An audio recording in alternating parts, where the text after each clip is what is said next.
તારીખ 5/6/1994 ન્યૂ જર્સીમાં વેદ મંદિરમાં સ્વામી સચ્ચિદાનંદ પરમહંસ ભક્તિ નિકેતન આશ્રમ પેટલાદ દંતાલીવાળાનું પ્રવચન.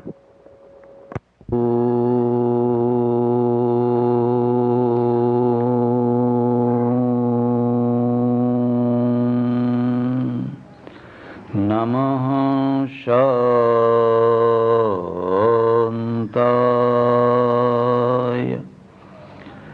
તેજસે.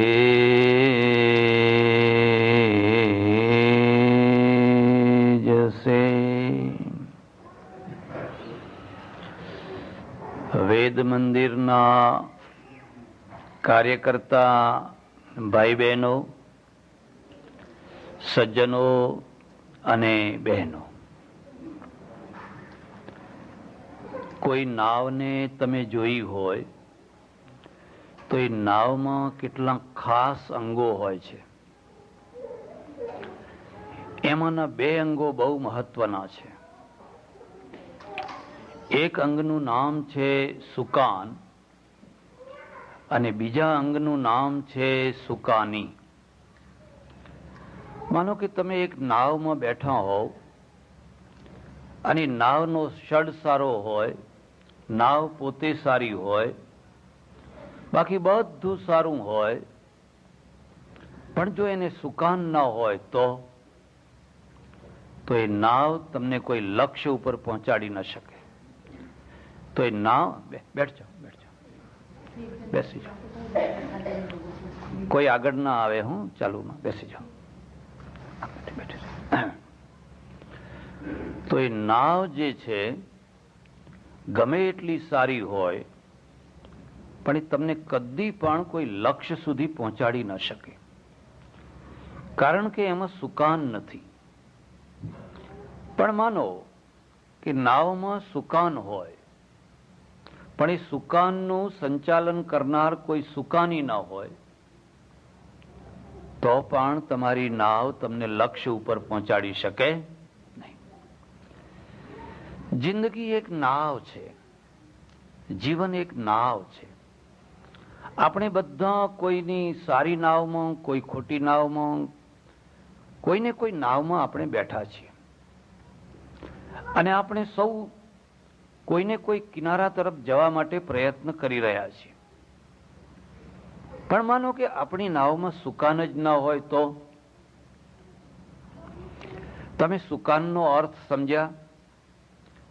સુકાનનો અર્થ થાય છે જેનાથી દિશા નક્કી કરી શકાય, એનું નામ કહેવાય સુકાન.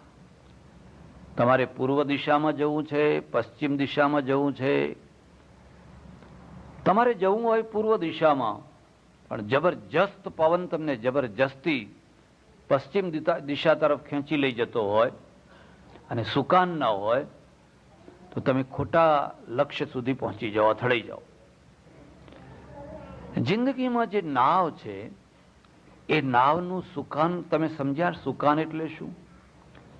સુકાનનો અર્થ થાય છે શાસ્ત્ર, જે તમારી મારી સૌની દિશા નક્કી કરી આપે, એનું નામ છે શાસ્ત્ર. અને સુકાનીનો અર્થ થાય છે એ શાસ્ત્રને સારી રીતે જાણનારો, સારી રીતે સમજનારો, એનો પારંગત અને ઊંચી ભૂમિકા વાળો એક એવો વ્યક્તિ જે ગમે તેવી પરિસ્થિતિમાં પણ સુકાનને સાચી દિશા તરફ વાળે રાખે. હિન્દુ પ્રજાનું એક બહુ મોટું દુર્ભાગ્ય છે કે એને એના પોતાના શાસ્ત્રો વિશે નિશ્ચિતતા નથી. કોઈ મુસલમાનને તમે પૂછો તો ભણેલો હોય કે અભણ હોય, એ આંખ મીચીને જવાબ આપશે કે મારા શાસ્ત્રનું નામ છે કુરાન. ક્રિશ્ચિયન જવાબ આપશે મારા શાસ્ત્રનું નામ છે બાઇબલ. એમાં એને જવાબ આપતા વાર નહીં લાગે. પણ હિન્દુ પ્રજા છે, એને એમ પૂછવામાં આવે કે ભાઈ તારા શાસ્ત્રનું નામ શું છે, તો ગૂંચવાઈ જશે. અને અહીંથી જે ગૂંચવાડો શરૂ થયો ને એ ઠેઠ છેડે સુધી ગૂંચવાડો રહે છે. કોઈ આમ બોલશે, કોઈ આમ બોલશે, કોઈ આમ બોલશે, કોઈ આમ બોલશે. थोड़ा और ऊंचा हो तो अच्छा. કોઈ આમ બોલશે, કોઈ આમ બોલશે. જ્યાં તમે તમારા શાસ્ત્ર વિશે સ્પષ્ટ ન હોવ તો એના જે લક્ષ્યો છે, બસ બસ બસ બસ ઠીક.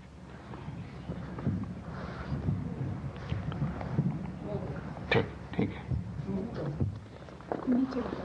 હા.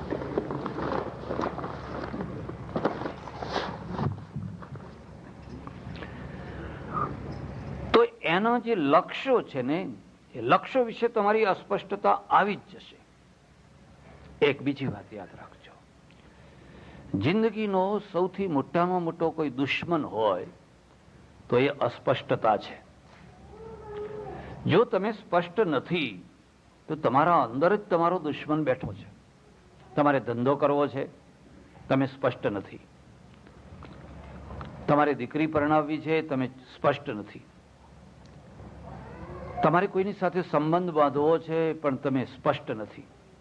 અસ્પષ્ટતા એક બહુ મોટો દુશ્મન છે અને સ્પષ્ટતા છે એક બહુ મોટો મિત્ર છે. જો તમે સ્પષ્ટ છો તો હવે એક જ કામ બાકી છે કે સ્પષ્ટતાના રસ્તે તમારે ચાલવાનું છે. અસ્પષ્ટતામાં શું છે કે માણસ ચાલે છે, વળી પાછો વળે છે, વળી બીજી દિશામાં ચાલે છે, પાછો વળે છે, વળી ત્રીજી દિશામાં ચાલે છે, પાછો વળે છે. એક હિન્દુને તમે પૂછી જોજો, એને જિંદગીમાં 5-10 ભગવાન બદલ્યા હોય છે, ઓછામાં ઓછા 5-10.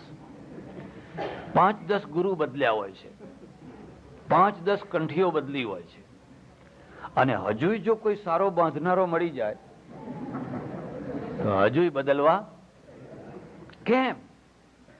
માણસ ખરાબ નથી, અસ્પષ્ટતા એની આ દુર્દશા કરે છે, કારણ કે સ્પષ્ટ નથી, ક્લિયર નથી. ત્યારે આપણે ત્યાં હિન્દુ પ્રજા માટે કોઈ એમ પૂછે કે તમારા શાસ્ત્રનું નામ શું, તો તમે આંખ મીચીને એમ કહી શકો કે અમારા શાસ્ત્રનું નામ વેદો છે, વેદ છે.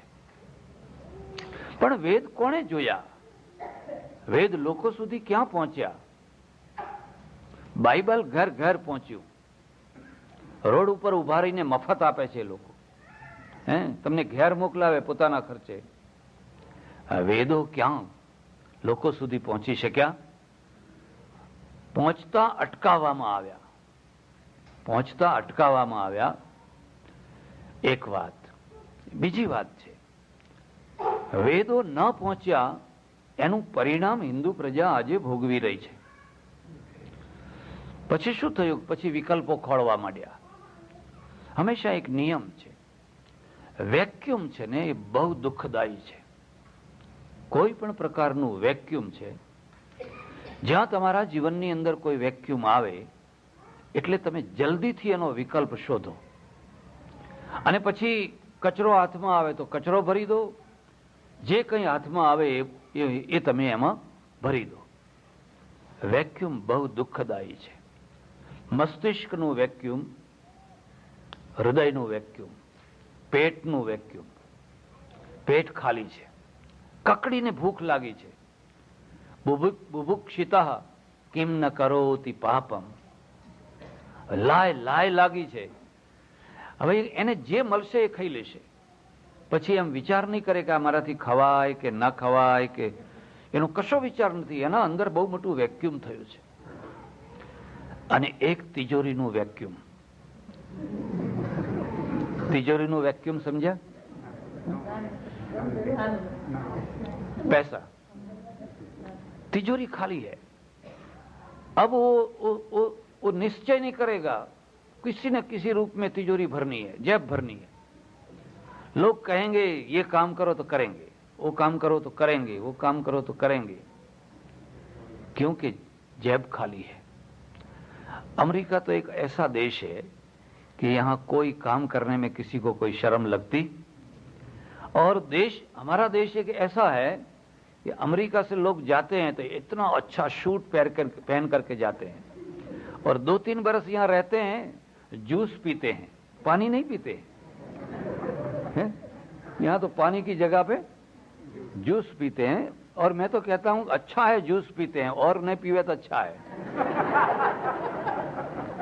तो उनके चेहरों में एक लाली आती है, पता चल जाता है कि अमेरिका से आया हुआ आदमी है। और कपड़े वपड़े, लोग पूछते हैं कि क्या करते हैं, तो कि जॉब करते हैं। और फिर आगे मत पूछो जॉब में क्या करते हैं, आगे मत पूछो। तो અમેરિકા એક સારો દેશ છે કે અહીંયા કામની સાથે અપ્રતિષ્ઠા જોડાયેલી નથી. ભારત એક એવો દેશ છે કે એમાં કામની સાથે અપ્રતિષ્ઠા જોડાયેલી છે. મારે આશ્રમમાં મંદિરમાં આવી આરસપાન લગાવનારા રાજસ્થાનના કડિયા આવ્યા, 4-5 કલાક માડું કામ કરે અને એ જમાનામાં 95-100 રૂપિયા 4-5 કલાકમાં કમાઈ લે. મારા ગામના પટેલના છોકરા છે, બીકોમ થયેલા, એ પેટલાદમાં વેપારીઓના ત્યાં જાય અને સવારથી રાત સુધી 10 કલાક 11 કલાક કામ કરે, મહિને 250 રૂપિયા મહિને. તો હું ઘણાને કહું, લે આ મહેતાગીરી બંધ કરો અને આ ટાઇલ્સ જડવાનું શીખી લો, તો તમે તો રોજના 200 રૂપિયા કમાશો. મહેનતુ પ્રજા છે, રોજના 200 રૂપિયા કમાશો. એક છોકરો મને કે શું કે મહારાજ વાત તો સાચી, પણ પછી કન્યા કોઈ નહીં આપે. કેમ કન્યા કોઈ કેમ નહીં આપે? કે આ ફલાણાનો છોકરો કડિયો થઈ ગયો, એમ ફલાણાનો છોકરો લારી ચલાવે છે, એટલે પછી કોઈ કન્યા નહીં આપે. તમને ખ્યાલ આવે છે, આપણી સમાજ રચનાની અંદર પાયામાં જ દંભ બેઠેલો છે. પાયામાં જ એક ખોટી મોટાઈ બેઠાયેલી છે. સાચી મોટાઈ નહીં, ખોટી મોટાઈ. તમે લારી ના ચલાવી શકો, તમે કડિયા કામ ના કરી શકો, તમે ફલાણું કામ ના કરી શકો, અને કરો તો કદાચ પૈસા મળે તમને, પણ ક્રેડિટ ના મળે. આદેશ તો એટલો સારો કે માનો કે કોઈ છોકરાને નોકરી ના મળી હોય ને કદાચ એને વાળંદનું કામ કરવું હોય, હજામતનું, તો એ બારબર થઈ શકે. એનો એક ભાઈ પ્રોફેસર હોય, બીજો વાળંદ હોય, કામ કરે, એને કોઈ ડિગ્રેડ ના થાય. મારે ત્યાં કોઈ બ્રાહ્મણ કે પટેલ કે વાણિયાનો છોકરો આવ્યો હોય અને એને કશો ધંધો ના ચાલતો હોય, હું એને કહું કે એક વાટકી લઈને બેસી જાય ને ભાઈ, એક બ્રશ ને એક સાબુ લઈને, તો એને કેવું લાગે? આઘાત લાગે કે ના લાગે? પ્રજા મરતી હોય છે એના સુકાનની ખોટી દિશાથી. જો તમારું સુકાન તમે ખોટી દિશામાં ગોઠવ્યું અને જો એ સુકાનને પકડનારો ખોટો માણસ તમને મળ્યો, તો પ્રજા દુખી થઈ જશે. અહીંયા એવું કઈ વાત નહીં, અહીંયા કશો વાત નહીં. ત્યારે આપણા આગળ મોટો પ્રશ્ન એ છે, આપણા ધર્મશાસ્ત્રનું નામ શું? આપણા મૂળ ધર્મશાસ્ત્રનું નામ છે વેદો. વેદ કેમ લોકો સુધી ના પહોંચ્યા, એનો પણ નિશ્ચિત કારણો છે. એક સમય એવો આવ્યો કે સમયની અંદર બધાએ નક્કી કર્યું કે જેટલું સારું એટલું આપણે રિઝર્વ કરી લો. જેટલું કંઈ સારું છે એ લોકો સુધી ના જવું જોઈએ. જેના હાથમાં સત્તા હતી, જેના હાથમાં તાકાત હતી, એમણે હક કરી લીધો. ભગવાનની પૂજા કોણ કરે? તમારે બધા નીચે ઉભા રહેવાનું, તમે ઉપર ના આવી શકો, એ હું જ કરી શકું. મારા સિવાય તમને કોઈને અધિકાર નહીં. એટલે ભગવાન ખરા, પણ ભગવાનની પૂજાનું રિઝર્વેશન મારા ખાતે જમા થઈ ગયું. સામાન્ય પ્રજા પણ ઊભી રહે, સામાન્ય પ્રજા ભગવાનની પૂજા કરી શકે. એક એવો સમય આવ્યો, સ્ત્રી શુદ્રો નાધીયતામ, સ્ત્રીઓને ભણાવશો નહીં, શુદ્રોને ભણાવશો નહીં, એ બધા ન ભણાવેલા જ સારા. એના પાછળનું કારણ તમે જાણ્યું કે જો આ શુદ્રો ભણશે તો માથે ચડી જશે, અને જો આ સ્ત્રીઓ ભણશે તો એ પછી ડબલ માથે, આમ તો ચડેલી જ છે, અને વળી પાછી ડબલ માથે ચડી જશે. એટલે એમને તો કચરીને રાખો, દબાવીને રાખો, એવા દબાવીને રાખો, એવા દબાવીને રાખો કે તમારા પગને છોડીને ક્યાંય જઈ શકે. આખી દુનિયાનો આ નિયમ છે. જ્યારે પણ કોઈ પ્રજા સુપર પ્રજા બનતી હોય છે તો એ લોઅર પ્રજાના ભોગે બનતી હોય છે, અને લોઅર પ્રજા સુપર કક્ષામાં ન આવે એની કાળજી રાખતી હોય છે. અને એ કાળજીમાંથી બે ભાગ પડતા હોય છે, બે ભાગ પડતા હોય છે. એક દબાયેલો નીચેનો વર્ગ, એક ઉપરનો વર્ગ. અને ઉપરનો જે વર્ગ છે એ આ દબાયેલા વર્ગના દ્વારા પોતાની આજીવિકા, પોતાની પ્રતિષ્ઠા, પોતાનો જય જયકાર કરતો હોય છે. ભારતમાં ભૂલ થઈ અને એ ભૂલના પરિણામે ભારતની આટલી મોટી વિશાળ પ્રજા પોતાના મૂળ શાસ્ત્રોથી વંચિત રહી ગઈ. તમને ખબર હશે, ગુજરાતમાં સિદ્ધપુર, અને સિદ્ધપુર એટલે બ્રાહ્મણોનું ગામ. 2,500 બ્રાહ્મણો, અવધિચ સહસ્ત્ર, 2,500 બ્રાહ્મણો, થોડા ગણાય નહીં. મને પ્રવચન માટે બોલાવ્યો બ્રાહ્મણોએ, અને બ્રાહ્મણોની ગંગાવાડીમાં પ્રવચન 1 મહિનો રાખ્યા. મેં પહેલી શરત કરી કે હું પ્રવચન કરવા આવીશ, પણ મારી પહેલી શરત એ છે કે જે માણસ પહેલો આવશે એ પહેલો બેસશે, અને જે છેલ્લો આવશે એ ક્લાસ નહીં પાડવાના. કોઈ દિવસ ક્લાસ, ભગવાનના દરબારમાં ક્લાસ પાડવાના હોય, આપણે ક્લાસ પાડીએ છીએ. થોડાક ગાદી તકિયાવાળા, થોડાક એકલી ગાદીવાળા, થોડા એકલી જાજમવાળા. અને ગાદી તકિયા ઉપર કોણ બેસે? જે સૌથી વધારે પૈસા આપે. અને આ ભગવાનને એ ગમે ખરું? ભગવાનને એ ગમે? મેં પહેલી શરત કરી કે જે પહેલો આવશે એ પહેલો બેસશે, અને જે છેલ્લો આવશે એ છેલ્લો બેસશે. તો કે મંજૂર. ઉભા રહો. જો હરિજન આવશે તો હરિજન પહેલા બેસશે. કે અમારી વાડીમાં તો હરિજનને અમે આવવા જ નથી દેતા. તો કીધું આવવા દેવા પડશે. જો આ શરત મંજૂર હોય તો હું પ્રવચન કરવા આવું. અને એમને મંજૂર કરી. અને હરિજન પહેલો આવે તો પહેલો બેસે. અને કે અમારા ઇતિહાસમાં પહેલી વાર અમારી વાડીમાં હરિજને પગ મૂક્યો. તમે, રવિન્દ્રનાથે એક બહુ સરસ વાત લખી છે ગીતાંજલિમાં. એમણે કહ્યું છે કે તમે જેને લાત મારશો ને એ તમને સામી લાત મારશે. તમે જેને કૂવામાં ધકેલશો એ માણસ તમારા પગ પકડીને તમને કૂવામાં લઈ જશે. તમે જેને ઊંચે ચડાવશો એ તમને હાથ પકડીને ઊંચે લઈ જશે. આપણે લોકોને કૂવામાં ધકેલવાનો પ્રયત્ન કર્યો, ઊંચે ચડાવવાનો પ્રયત્ન કર્યો. જો ઊંચે ચડાવવાનો પ્રયત્ન કર્યો હોત તો આજે આપણે ઘણા ઊંચા હોત. પણ જે આવ્યો એને નીચે ધકેલો, નીચે ધકેલો, નીચે ધકેલો. પછી એક દિવસ બધું ચિક્કાર સભા ભરાયેલી, અને મેં પ્રશ્ન પૂછ્યો કે ભાઈ આ બ્રાહ્મણોનું ગામ છે, જે 4 વેદ જે જાણતો હોય એ હાથ ઊંચો કરે. કોઈ હાથ ઊંચો ના કર્યો. પછી મેં કહ્યું ચાલો ના જાણો તો વાત જવા દો, પણ 4 વેદનો જેને દર્શન માત્ર કર્યા હોય હાથ ઊંચો કરો. ખાલી જોયા હોય, નજરે જોયા હોય, એક કે હાથ ઊંચો ના થાય. ચાલો 3 વેદ, 2 વેદ, 1 વેદ.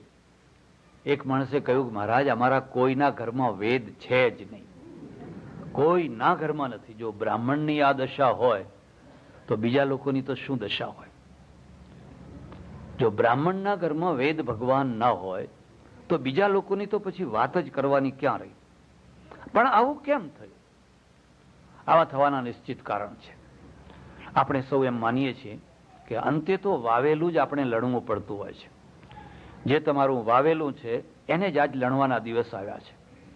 જો તમે એની છૂટ મૂકી દીધી હોત બધાના માટે, તો આજે ભારતમાં જે પ્રશ્નો અનામતના ઊભા થયા છે અને બીજા બધા પ્રશ્નો ઊભા થયા છે, કોઈ પ્રશ્ન ઊભો ન થયો. પણ ન છૂટ મૂકી એના કારણે બધી કક્ષાઓ પડી. પણ એ બધી ચર્ચા નહીં કરું. મારે તો તમારા આગળ એક ખાસ વાત કહેવાની છે. તમને કદી પણ એમ જિજ્ઞાસા થાય છે કે આ વેદોમાં છે શું? આ વેદોની અંદર, 4 વેદોની અંદર શું સંદેશ, શું છે, મેસેજ શું છે? એવું કદી પણ જાણવાનું મન થાય છે. સામાન્ય પ્રજાના ઉપર બીજા ગ્રંથો ફરી વળ્યા. બીજા ગ્રંથો મહાન છે, એનો કોઈ વિરોધ નથી. રામાયણ, મહાભારત એ તો મહાકાવ્યો છે. અને પછી ભાગવત પુરાણ વગેરે આવ્યા. પણ એ બધાના કારણે તમારો મૂળ ગ્રંથ તો ક્યાંય સંતાઈ ગયો. તો એમાં છે શું? જો તમારે એની સ્થૂલ વાતો, એની સામાન્ય વાતો જાણવી હોય તો હું તમને 4 ઉપવેદોની થોડીક વાતો કરીશ. 4 વેદ છે: ઋગ્વેદ, યજુર્વેદ, સામવેદ અને અથર્વવેદ. પણ એના 4 ઉપવેદો છે. અને 4 ઉપવેદના નામ પણ યાદ રાખવા જેવા છે: ધનુર્વેદ, યજુર્વેદ, ગાંધર્વ વેદ અને અર્થવેદ. આ ચારેના 4 ઉપવેદો છે. આ જે 4 ઉપવેદો છે એ જીવનની 4 જે મોટી સમસ્યાઓ, જે જીવનના 4 મોટા પ્રશ્નો, એ 4 મોટા પ્રશ્નોને ઉકેલવા માટે છે. સૌથી મોટામાં મોટો પ્રશ્ન શું છે? માણસ શું ઈચ્છે છે? મારી રક્ષા થાય, મારી રક્ષા થાય. તમારી પાસે બધું હોય પણ તમારી રક્ષા ના થતી હોય તો? અહીંયા જોબ છે, અહીંયા બંગલો સારો મળે છે, અહીંયા ખાવાનું સારું મળે છે, બધું છે, પણ સેફટી નથી. કોઈ આવીને ક્યારે ગનમાં મારી જાય, કોઈ આવીને ક્યારે લૂંટી જાય, અને રોજ લોકો મરે છે. આપોઆપ હિજરત થશે, આપોઆપ લોકો ભાગવા લાગશે. પાકિસ્તાનથી નિરાશ્રિતો હિન્દુસ્તાનમાં કેમ આવ્યા? સેફટી નથી ત્યારે. જો ત્યાં પોતાની બેન દીકરીની બરાબર સુરક્ષા હોત તો કોઈને ઘર છોડવાનું ગમતું હતું? માણસની પહેલામાં પહેલી ઈચ્છા હોય છે કે મારું રક્ષણ થાય, મારું રક્ષણ થાય, મારું રક્ષણ થાય. તો રક્ષણ થશે તો કેવી રીતે થશે? ધનુર્વેદ છે ને, એના ઋષિ છે, એના આચાર્ય વિશ્વામિત્ર ઋષિ છે. અને વિશ્વામિત્રે ધનુર્વેદની રચના કરી. ધનુર્વેદ એ સમયનો વેદ છે જ્યારે સારામાં સારા શસ્ત્રો તરીકે ધનુષ બાણ પ્રચલિત હતા. તમને ખબર છે વિશ્વામિત્રે શું લખ્યું છે? એણે પહેલા લખ્યું છે, જો તમારે તમારા દુશ્મનો સાથે લડાઈ કર્યા વિના તમારી પોતાની સુરક્ષા રાખવી હોય તો તમારા દુશ્મનો કરતા બમણું સૈન્ય રાખો, અને ચડિયાતા હથિયારો રાખો, અને ચડિયાતા સેનાપતિ તૈયાર કરો. તમારે કદી લડાઈ નહીં કરવી પડે. અમેરિકાની ધરતી ઉપર કદી લડાઈ થઈ? જે સિવિલ વોર થયો એ થયો અંદરનો, પણ એ પછી અમેરિકાની ધરતી ઉપર આજ સુધી કદી લડાઈ થઈ છે? કેમ નથી થઈ? કારણ કે અમેરિકાની પાસે દુનિયાનું સારામાં સારું લશ્કર છે, સારામાં સારા શસ્ત્રો છે, અને સારામાં સારા સેનાપતિ છે. એટલે કોઈ અમેરિકા ઉપર હાથ ના નાખી શકે. ત્યારે લડાઈ ક્યાં થતી હોય છે? જ્યાં લશ્કર દુબળું હોય, જ્યાં શસ્ત્રો ઉતરતા હોય, જ્યાં સેનાપતિ ઉતરતા હોય, એટલે બધાને પાનો ચડે કે અહીં લડાઈ કરવા જેવી છે. ખબર છે, આપણા ત્યાં એક કહેવત છે, ખેતરોમાં જાઓ તો ખેતરોમાં સૌથી વધુમાં વધુ ખેતર કયા ખેતરમાં ભેલાણ થતું હોય છે? બોડી બામણીના ખેતરમાં. હવે ગામનો મુખી હોય તો એના ખેતરમાં કોઈ ના જાય, કે આ તો મુખીનો પકડાઈ દેશે, માં હેરાન કરશે.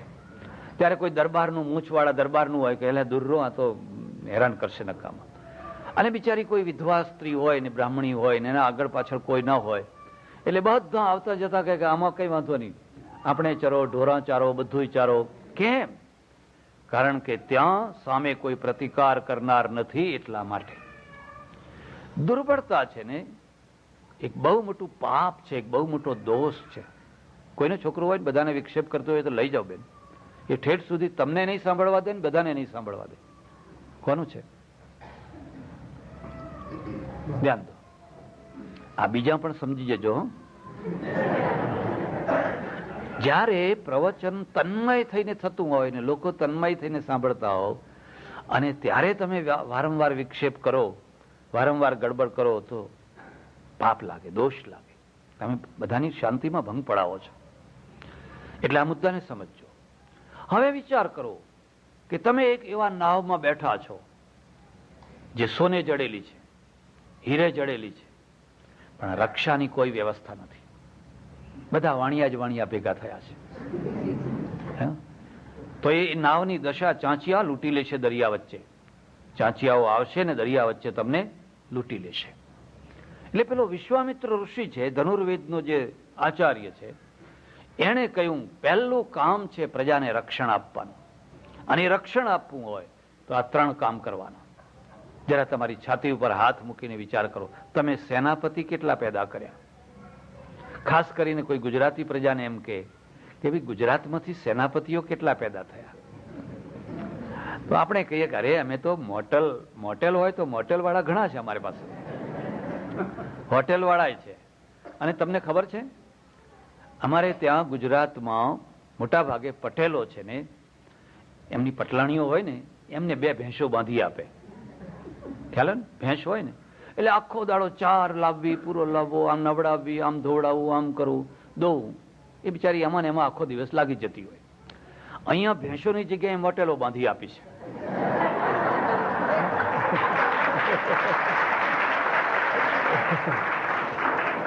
આ અમેરિકાની ભેંસો છે. એ પછી ચરોતરનો પટેલો હોય કે સુરતનો પટેલો હોય, એને એકાદ મોટેલ બાંધી આપે એટલે આખો દિવસ એના 4 પૂરામાં પેલી બેન લાગી રહે. કારણ સાંજે પવાલી ભરીને દૂધ મળે અને પેલા પટેલ ફરતા હોય. અને આ બેન છે ને, એને અંગ્રેજી ના આવડતું હોય તો 4-5 વાક્ય શીખવાડી દેવાના કે ભાઈ કેટલા ડોલર છે, તો કે 30 છે, ફલાણા છે, ને લેવા હોય તો લો, નહીં તો ગો.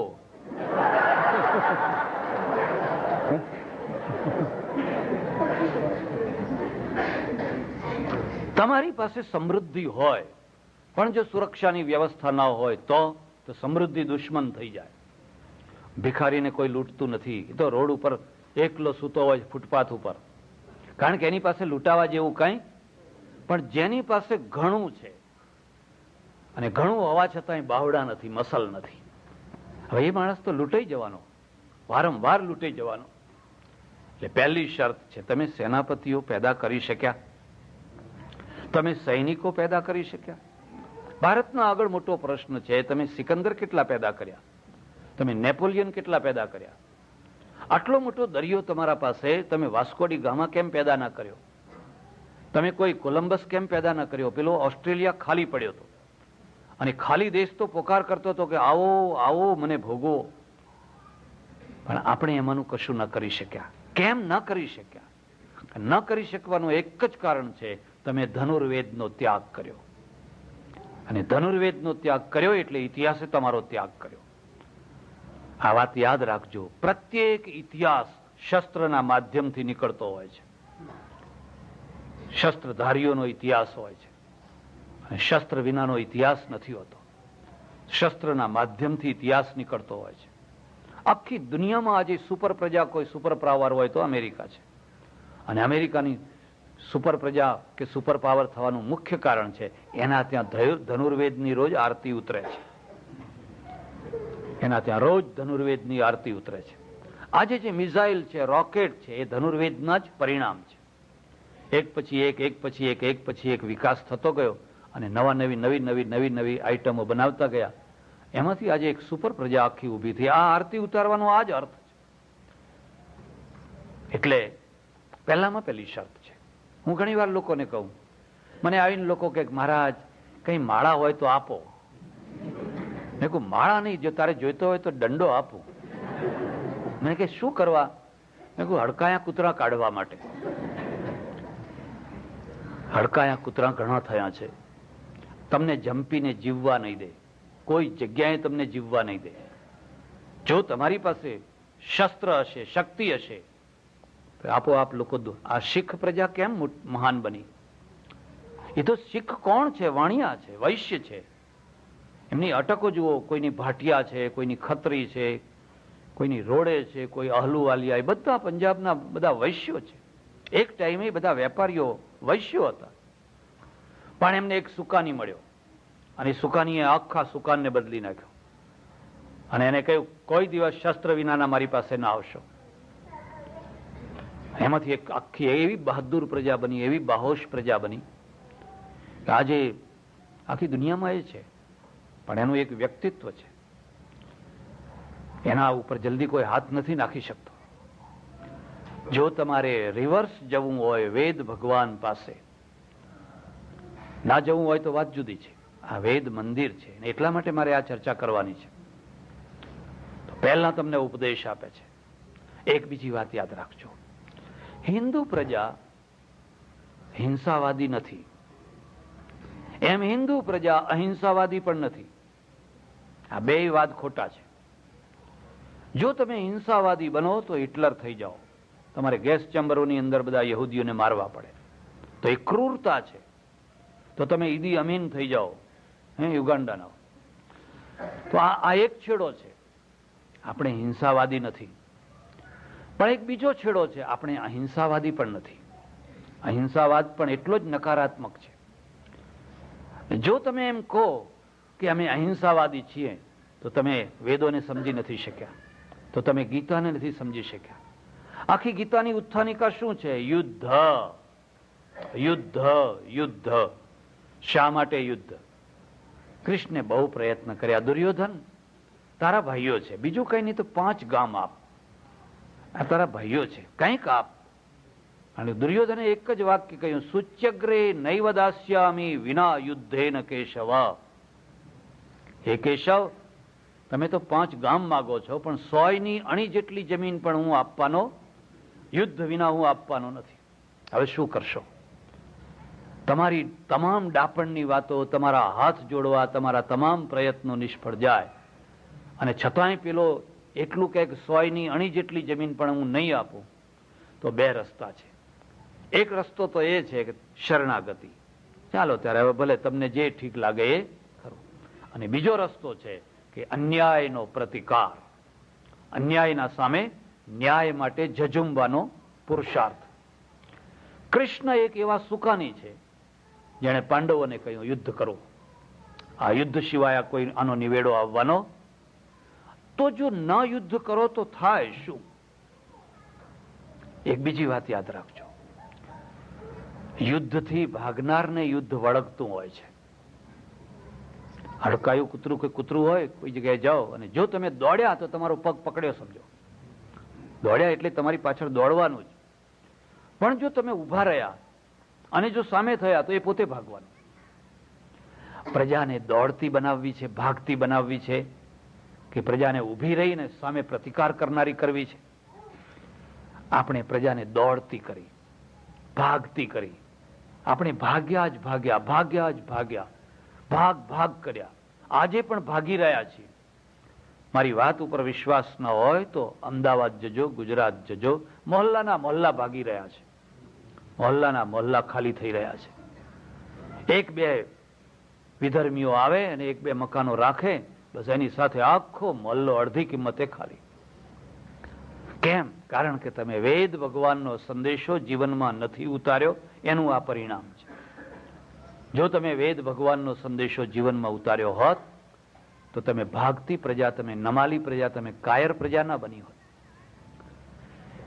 એક બીજી વાત છે, શસ્ત્ર તમારી પાસે હોય અને તમારી પાસે મસ્તિષ્કનું બેલેન્સ હોય તો તમારે એનો ઉપયોગ જ નહીં કરવો પડે. તમારે એનો ઉપયોગ જ નહીં કરવો પડે. એ તો દેખાવમાં જ ઘણું કામ કરે છે, એને વાપરવાની જરૂર જ નથી પડતી. લોકોને એટલી ખાતરી થઈ જાય કે એની પાસે કંઈક છે એટલે આપોઆપ ડાપણ આવી જાય, એને ડાયો બનાવવો ના પડે, એના માટે ભાગવત સપ્તાહ ના સંભળાવવી પડે, એને આપોઆપ ડાયો થઈ જાય. પણ લોકોને એમ ખાતરી થાય કે એની પાસે કશુંય નથી એટલે બધાને બહાદુરી, બધાને પાનો ચડે. એટલે આ મુદ્દાને સમજજો. આપણે અહિંસાવાદી નથી, આપણે હિંસાવાદી નથી, આપણે વાસ્તવવાદી છીએ. આપણે વાસ્તવવાદી છીએ. સરદાર પટેલ વાસ્તવવાદી છે અને એટલે એ કામ કરી શક્યા, અને એટલે એ કામ કરી શક્યા.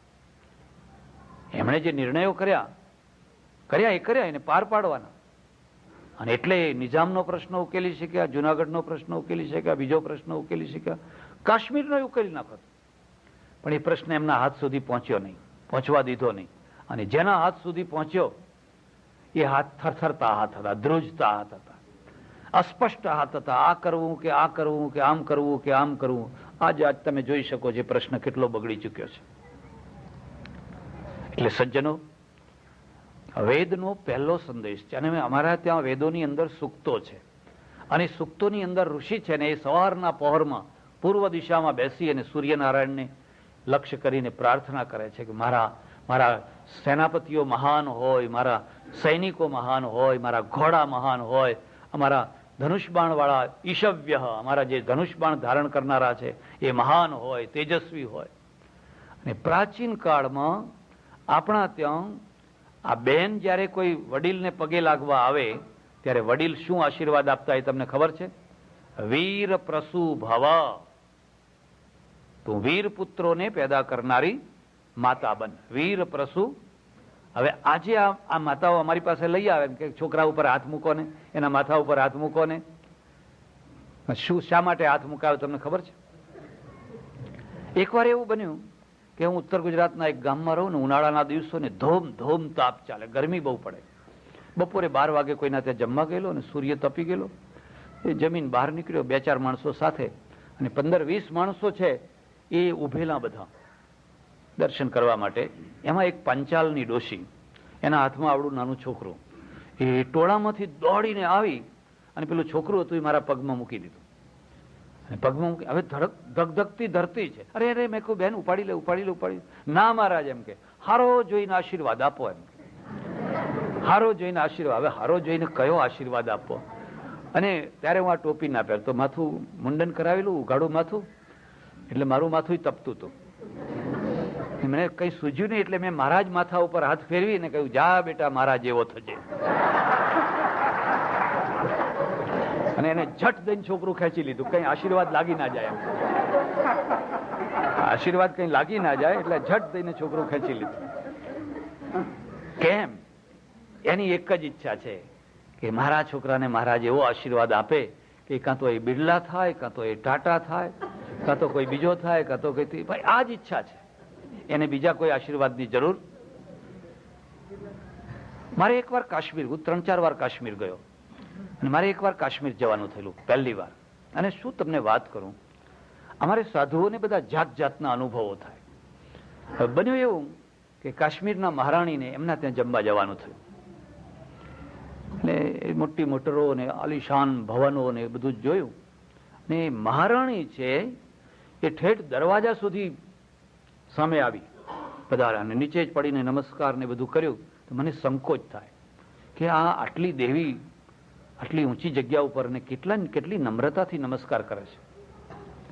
ખાનદાનીનું માપ પૈસેથી નથી અંકાતું હતું. ખાનદાનીનું માપ વિનય, વિવેક, નમ્રતાથી અંકાતું હોય છે. એમાંય જયારે તમારા ઘરમાં સમૃદ્ધિ હોય અને તમારામાં વિનય વિવેક હોય તો તમારી ખાનદાની વિશે બે મત ના થાય. મને થયું હું એને પગે લાગુ, એને નમસ્કાર કરું. એકવાર એથી ઉલટું બનેલું. એક ગામમાં રહું અને કોઈ ભાઈએ કહ્યું, મહારાજ તમારો જબ્બો મારે બનાવી આપવો. મેં કહ્યું સારું, તારી મરજી. તો મને કંઈક દરજી આવશે, હું મોકલીશ, તો માપ આપજો. એટલે હું જરા રૂમમાં, મોટો રૂમ, આંટા મારું, હાથમાં માળા ને આંટા મારું. એટલે પેલા દરજી ભાઈ આવ્યા, આવીને સીધા મારા પાટ ઉપર બેસી ગયા. જે મારો પાટ હતો ને એ પાટ ઉપર બેસી ગયા. મને કે મહારાજ અહીંયા આવો. એમ કે હું તો ગયો. કે તમારે જબ્બાનું માપ લેવાનું છે ને? મેં કહું હા. હરખા ઉભા રહો. એમ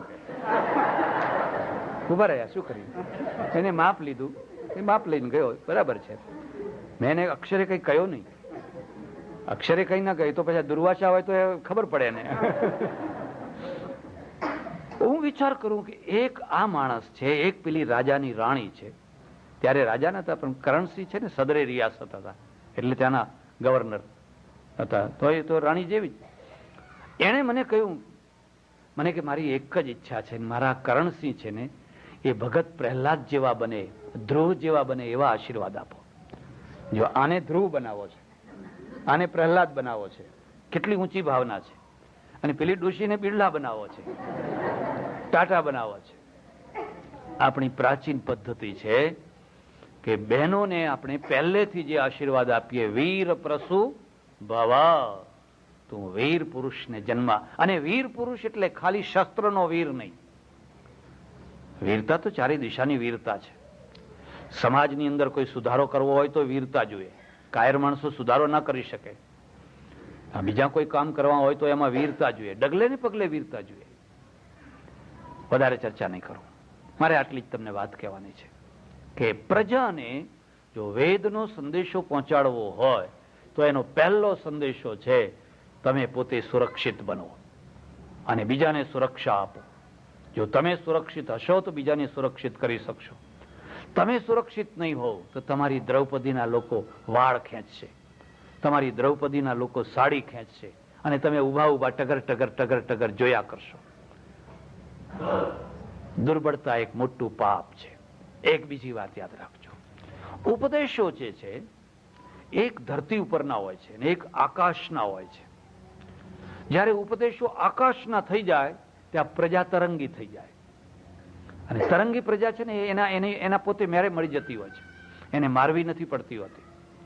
સરદાર પટેલ ધરતી ઉપરનો માણસ હતો એટલે પ્રશ્નોને ઉકેલી શક્યા.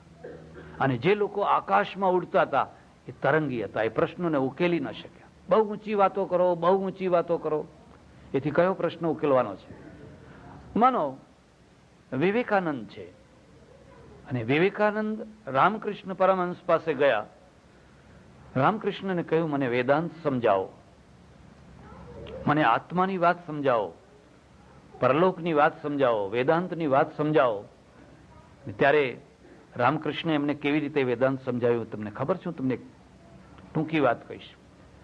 એમણે કહ્યું, જો નરેન, વેદાંતના 3 રૂપ છે, સક્રિય વેદાંતના. પહેલું એનું રૂપ છે, કોઈ ભૂખ્યા માણસને રોટલો આપ. પેટ છે ને, એ પેટ કોઈનું સગું નથી થતું. આપણે ગમે એમ કહેતા, અમે બધા બોલીએ કે આત્મા પંચકોશ નથી, આત્મા શરીર નથી, સૂક્ષ્મ શરીર નથી, ફલાણું શરીર નથી, આત્મા બધાથી પર છે, એ આવતો નથી, એ જતો નથી, એ ખાતો નથી, એ પીતો નહીં, બધું બોલીએ. પણ ક્યાં સુધી? 10:30 વાગે, 11 વાગે, 11:30 વાગે, એટલે પછી નજર આમ રસોડા તરફ જાય. રસોડા તરફ નજર જાય કે હજુ કેમ બોલાવા, કોઈ બોલાવા કેમ નથી આવતું. અને 11:30 પછી પણ જો કોઈ બોલાવા ના આવે ને, તો ધીરે ધીરે ધીરે ધીરે આંખમાં લાલી આવતી જાય. પછી ક્રોધ આવતો જાય. 12 વાગે ને 12:30 વાગતા વાગતા તો ટેમ્પરેચર ગરમ થઈ જાય. અને પછી જો 1 વાગે કોઈ બોલાવા આવે તો પહેલો ગુસ્સો એના ઉપર ઉતારે. કેમ? આ વાસ્તવિકતા છે. પેટ એક વાસ્તવિકતા છે. જો તમે એ વાસ્તવિકતાની ઉપેક્ષા કરશો તો તમારું વેદાંત લુખ્ખું વેદાંત થઈ જશે, તો માત્ર એ શુષ્ક વેદાંત થઈ જશે. રામકૃષ્ણ પરમહંસે કહ્યું, જો બેટા, પહેલું વેદાંત છે, કોઈની ભૂખની અગ્નિ ધધકતી હોય એમાં અનાજ નાખીને એને ઠાર, આ પહેલું વેદાંત છે. બીજું વેદાંત છે, કોઈ રોગી માણસ છે, કોઈ બીમાર છે, એ બીમાર માણસને દવા, હોસ્પિટલો ઊભી કર. કેમ આપણે પેલી હોસ્પિટલો નથી? આપણા ત્યાં બધું ઘણું હતું, પણ ઘણા મંદિરો હતા, 200-200 ફૂટ ઊંચા મંદિરો હતા, સોનાના કળશ હતા, 56 ગજની ધજાઓ હતી, અને મંદિરોની અંદર એટલા રાજભોગ થતા હતા, બધું બરાબર. પણ ગરીબ માણસ માટે બે ગોળીઓ દવા આપવા માટે કોઈ આપણે બનાવી હોસ્પિટલ? એ ખ્રિસ્તીઓએ બનાવી, ગામડે ગામડે બનાવી ખ્રિસ્તીઓએ. એટલે રામકૃષ્ણે કહ્યું, બેટા, જે બીમાર માણસ છે એ બીમાર માણસને દવા. અને ત્રીજું વેદાંત તને કહું છું, જે અજ્ઞાની છે એને જ્ઞાન આપ. અજ્ઞાન બહુ મોટો દુશ્મન છે. એ અજ્ઞાનના દુશ્મનને માર જ્ઞાનના દ્વારા. અને જ્ઞાન નહીં જ્ઞાનેન સદૃશમ પવિત્રમ હે વિદ્યતે. ગીતા. અર્જુન, જ્ઞાનથી વધારે કોઈ પવિત્ર વસ્તુ નથી. અને જ્ઞાન શું કામ કરે છે? જે ગાંઠોને ખોલી આપે એનું નામ જ્ઞાન, જે ગાંઠો પાડી આપે એનું નામ જ્ઞાન નહીં. તમે 1 કલાક બેસો, 1.5 કલાક બેસો, 2 કલાક બેસો, અને તમારી 5 ગાંઠો જો ઉકલી જતી હોય ને, તો આ વેદ મંદિર ધન્ય થઈ ગયું, હું ધન્ય થઈ ગયો, આ સભા ધન્ય થઈ ગઈ. પણ હું અહીંયા 2 કલાકમાં તમને ગાંઠો પાડીને જો ઊભો થઉં, ગાંઠો ઉકેલવાની જગ્યાએ ઉપરથી ગાંઠો પાડીને ઊભો થઉં, તો હું અજ્ઞાનનો પ્રચાર કરનારો બન્યો. આ વ્યાસપીઠ ઉપર બેસીને હું અજ્ઞાનનો પ્રચાર કરું છું, કારણ કે મારું કામ ગાંઠો પાડવાનું છે. ગાંઠો કેવી રીતે પડતી હોય છે? વહેમના દ્વારા, શંકાના દ્વારા, કુશંકાના દ્વારા. હું તમને એમ કહું કે અત્યારે તમને કોઈને આવી દશા ચાલે છે, તમને શનિ નડે છે, તમને રાહુ નડે છે. મારા આગળ એક છોકરું લઈને કોઈ આવે, આવડું છોકરું લઈને આવે મહારાજ પગે લાગવા માટે. હું કહું, બહેન, 15 વર્ષની ઉંમર સુધી આના ઉપર 2 મોટી ઘાતો છે. એટલે ગાંઠો પાડી કે ના પાડી? એટલે બહેનને તરત જ ચિંતા થઈ. અને 15 વર્ષની ઉંમર સુધી બધાના ઉપર 2 ઘાતો હોય કે ના હોય? તમે દેશમાં હોવ અને તળાવમાં નાવા જાઓ તો કોઈ વાર ગળચ્યું ખાઈ જાઓ કે ના ખાઈ જાઓ? અહીંયા તમે ગાડી ચલાવતા હોય, સાયકલ ચલાવતા હોય, તો ડગલે ને પગલે તમે તો ઘાતોમાં જ જીવન જીવી રહ્યા છો. 2 ઘાતો, 3 ઘાતો, 1 ઘાત તો આવવાની જ બધાને. પણ મારે ગાંઠ પાડવી છે. કારણ શું છે કે ગાંઠમાંથી મારી રોજી ચાલે છે. એક શેઠ હતા અને શેઠ બિચારા એક ગામથી બીજા ગામ જાય, રસ્તામાં પંચર પડ્યું. એની ગાડી ખરી ને એ ગાડી પેલું કાદવમાં ફસાઈ ગઈ અને ગાડી આગળ નીકળે નહીં, પડ્યું આમ આમ થયા કરે. તો આમ દૂર જોયું તો 5-6 માણસો બેઠેલા. એમની પાસે ગયા, ભાઈ આ ગાડી મારી કાઢી આપો ને, ગાડી ખસતી નથી અને અંદર ફસાઈ ગઈ છે. આવ્યા, કાઢી આપી. એટલે શેઠે 100 રૂપિયા આપ્યા કે આ મારી ગાડી કાઢી આપી. એ પેલા લોકોને પૂછ્યું, ત્યારે તમે ધંધો શું કરો છો? કે આ જ ધંધો અમારો આ જ ધંધો છે. અમે આ કાદવ અમે જ ઉભો કર્યો છે, આ લપસણું કાદવ અમે જ ઉભો કર્યો છે. આવનાર એકે એકની ગાડી આમાં ફસાય ને ફસાય એટલે અમારી પાસે આવે અને અમારી પાસે આવે એટલે અમે કાઢી આપીએ, કાઢી આપીએ એટલે અમને. તમે સમજ્યા? ધર્મગુરુ છે એ ધર્મગુરુ પણ જયારે આ કામ કરવા લાગે ત્યારે ગાંઠ ઉકેલનારો ના બને પણ ગાંઠો પાડનારો બને. અને જયારે ધર્મગુરુ પોતે ગાંઠો પાડનારો બને તો પ્રજા કદી સુખી થઈ શકે? વેદ ભગવાન છે ને એ ગાંઠો પાડતા નથી, ગાંઠો ઉકેલે છે. ભિદ્યતે હૃદય ગ્રંથિ છિદ્યંતે સર્વ સંશયા ક્ષીયંતે ચાસ્ય કર્માણી તસ્મિન દૃષ્ટે પરાવરે. ઉપનિષદ. ભિદ્યતે હૃદય ગ્રંથિ,